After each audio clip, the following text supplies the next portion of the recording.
আজকের ফটোশপের তৃতীয় পর্বে তোমাদেরকে দেখাবো। গত পর্বে দ্বিতীয় নম্বর পর্বে দেখাছিলাম রেক্ট্যাঙ্গেল টুলের ব্যবহার।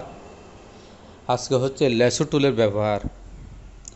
এই যে এখানে লেসো টুল আছে, এখানে ক্লিক করার পর ক্লিক করে ধরে রাখলে আরও আসবে। যেমন এটা হচ্ছে লেসো টুল, এটা হচ্ছে পলিগনাল লেসো টুল, ম্যাগনেটিক লেসো টুল। এখন এই তিনটার ব্যবহার দেখাবো। তো প্রথমে লেসো টুল ক্লিক করলাম। লেসো টুল ক্লিক করার পর এই যে এখানে অপশন বারে লেসো টুল আসলো, এরপর এখানে মাউস রাইট বাটনে ক্লিক করে রিসেট অল টুলে ক্লিক করে ওকেতে ক্লিক করার পর এখন এই যে মাউস পয়েন্টার এখন লেসো টুল এখানে চলে আসছে। এখন এই লেসো টুলের মাধ্যমে আমি ছবিটাকে নিব, সিলেক্ট করব। তাহলে এখান থেকে ক্লিক করে আস্তে আস্তে ক্লিক করলাম।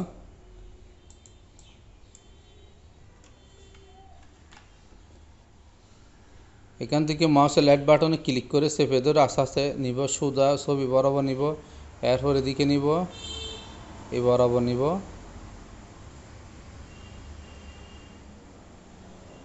রাইট বাটন ক্লিক করে চেপে ধরে রাখতে হবে, ছেড়ে দিলে হবে না।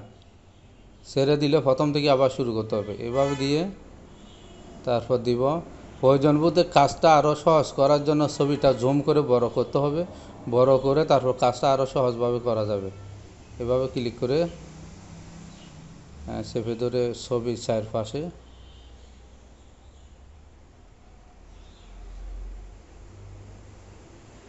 এরপর ওই প্রথমে যেখানে ক্লিক করছিলাম এখন এখানে নিয়ে ছেড়ে দিতে হবে। তাহলে এখন ছবিটা লেসো টুলের মাধ্যমে ছবিটা সিলেক্ট করলাম। এখন আমি ছবিটাকে কপি করে এডিটে গিয়ে কপি দিলাম, এরপর ফাইলে গিয়ে নিউ, ওকে, এরপর এডিটে গিয়ে পেস্ট। তাহলে এইভাবে লেসো টুলের মাধ্যমে আমি ছবিটা সিলেক্ট করে যতটুকু ছবি লাগবে ততটুকু সিলেক্ট করে ছবিটা কপি করে তারপর অন্য একটা সাইজ বরাবর আনতে পারবো। এখন লেসো টুলের ব্যবহার গেল। এরপর আছে কি, আবার লেসো টুলে এখানে ক্লিক করে ধরে রাখলাম, পলিগনাল লেসো টুল। আর কিবোর্ডের মাধ্যমে দিলে শর্টকাটে এল দিলাম। তাহলে এখন এই সিলেক্টটা তুলে দেওয়ার জন্য ডিসিলেক্ট অথবা সিলেক্টে গিয়ে ডিসিলেক্ট। তাহলে আবার আমি এবার আবার ক্লিক করলাম। যতটুকু আমি ছবি নিব, যদি আমি ছবি এতটুকু পর্যন্ত নিই তাহলে এখান থেকে লেফট বাটন ক্লিক করে সোজা টানে এ বরাবর দিলাম। এরপর এখান থেকে ক্লিক করলাম, তারপর এখানে এভাবে ক্লিক করলাম, ক্লিক করে করে নিতে হবে।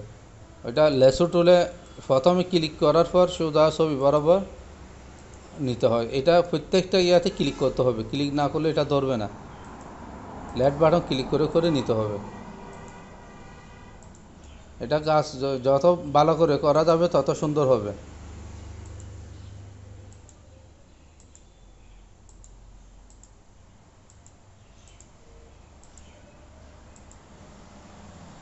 তো এভাবে ছবিটা সিলেক্ট করতে হবে। সিলেক্ট করে প্রথমে যেখানে ক্লিক করছিলাম আবার এখানে নিয়ে ক্লিক করব। ক্লিক করলে এখন এটা সিলেক্ট। এরপর একইভাবে এডিটে গিয়ে কপি দিব, কপি দেওয়ার পর ফাইলে গিয়ে নিউ দেওয়ার পর ওকে দিব। ওকে দেওয়ার পর এখন যদি আমি এখানে পেস্ট দিই ছবিটা এই বরাবর চলে আসছে। তাহলে এখন দেখাছিলাম পলিগনাল লেসো টুল।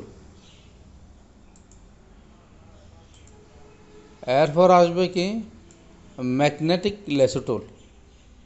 ম্যাগনেটিক লেসো টুল 3 নম্বরটা ক্লিক করলাম। আবার এটা তুলে দিব, এটা তুলে দিব।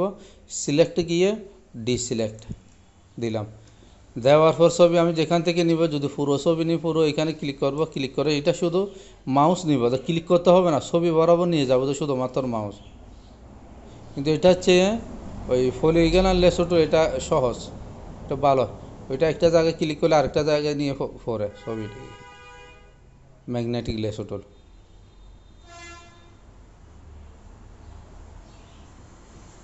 এখানে ছবি বরাবর শুধু নিয়ে যাব, কিছু করতে হবে না। মাউসটা ঘুরাবো, ছবি বরাবর নিব, এরপর নিয়ে আবার ছেড়ে দিলাম। শেষ। প্রথমে যেখানে ক্লিক করছে এখানে নিয়ে ছেড়ে দিলাম, তারপর আবার কপি দিলাম একইভাবে, এডিটে গিয়ে কপি, ফাইল, নিউ,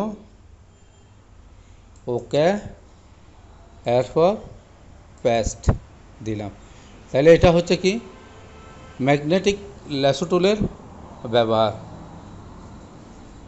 তাহলে আজকে পার্ট 3 নম্বর বেশি শেখাচ্ছি না, কারণ এগুলো ভালো করে শেখার জন্য।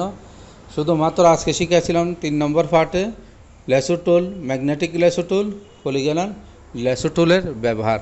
এইভাবে তোমরা কাজ করো, কাজ করার পর ভালো করে কাজ করলে কাজ এগুলো আরও সুন্দর হবে, দেখবে আরও সুন্দর হবে। পরবর্তী দেখাবো, যেমন এটা ম্যাজিক টুলের ব্যবহার, আর এটা হচ্ছে ম্যাজিক টুল, এটা মুভ টুল। মুভ টুলের কাজ হচ্ছে ছবিকা নাড়াচাড়া করা। যেমন আমি এখানে ক্লিক করলাম মুভ টুল, ক্লিক করার পর এখন এখানে ক্লিক করলে মুভ টুল দিলাম। আজকের মতো ক্লাস পর্ব 3 পর্ব শেষ। পরবর্তী ইনশাল্লাহ ক্রপ টুলের ব্যবহার দেখাবো। তো যারা এখনও আমার চ্যানেলটা সাবস্ক্রাইব করো নাই তারা সাবস্ক্রাইব করে রাখো, পরবর্তী ভিডিও যেগুলো ছাড়বো এখানে তোমরা পাবে। কারণ এটা তোমরা যদি আমার ভিডিওটা সাবস্ক্রাইব করে রাখলে কোর্স না, কম্পিউটারে গ্রাফিক্স কোর্সে ভর্তি না হয়ে আমার ভিডিওগুলো দেখে দেখে গ্রাফিক্স কোর্স শিখতে পারবে, যদি তোমার নিজস্ব বাসায় যদি কম্পিউটার থাকে। আর বাসায় যদি কম্পিউটার না থাকলে তো পারা যাবে না। তাহলে আমার চ্যানেলটা সাবস্ক্রাইব করে রাখবে, লাইক দিবে আর বেশি বেশি করে শেয়ার করবে। আজকের মতো রাখলাম।